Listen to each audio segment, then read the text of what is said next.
Salut les gens, alors on se retrouve dans ma nouvelle émission Cuisinez-vous, hein, c'est le premier épisode. Donc aujourd'hui je vais vous apprendre à faire de la pâte à ravioles. Donc c'est très simple, pour la pâte à ravioles il vous faut de l'eau,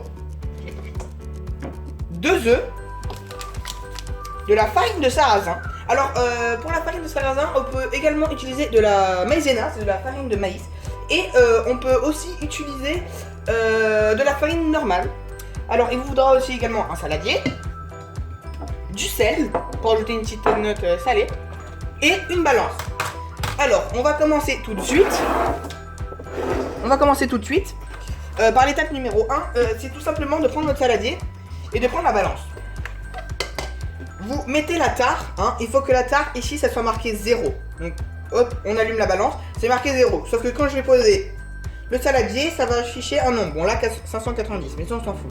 On refait une tare pour que ce soit à 0. Bien. Maintenant, on va devoir prendre la farine. Une fois que la tare sera mise, on prend de la farine.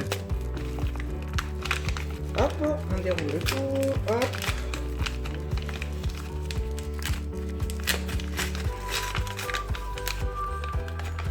Et on va verser 250 g de farine dedans. Donc c'est de la farine de sarrasin, elle est un peu mate. On peut faire des crêpes avec la farine de sarrasin. Nous on va verser 250 g. C'est pour 4 personnes, à peu près.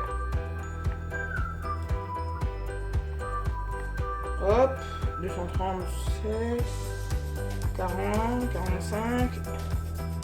Voilà, 250. Hop. Donc, une fois que vous avez votre farine de sarrasin, elle est un peu compacte. Vous allez tout simplement y ajouter une pincée de sel. Donc, je rappelle que le sel rajoute une petite note salée et alors une pincée c'est ça. Là en plus j'ai du gros sel. Voilà, hop. Et maintenant on va y ajouter les petits œufs. Donc il faut 2 œufs. Avec les blancs, bien sûr, les jaunes et les blancs. On casse. Hop. Fait avec amour et passion toujours. Hop. Bien sûr, nous sommes en période de coronavirus, donc toujours se laver les mains.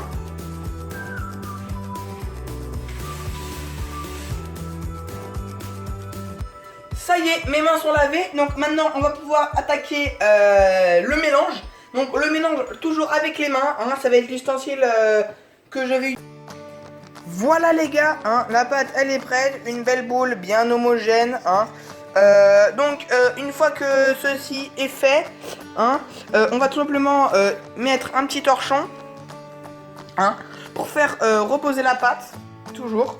Alors n'hésitez pas à liker, à commenter, à partager, ça me fait extrêmement plaisir. Il y a aussi mon frère qui fait partie de la chaîne, très bon chef. Allez, ciao les gars, une petite dernière vision, bam.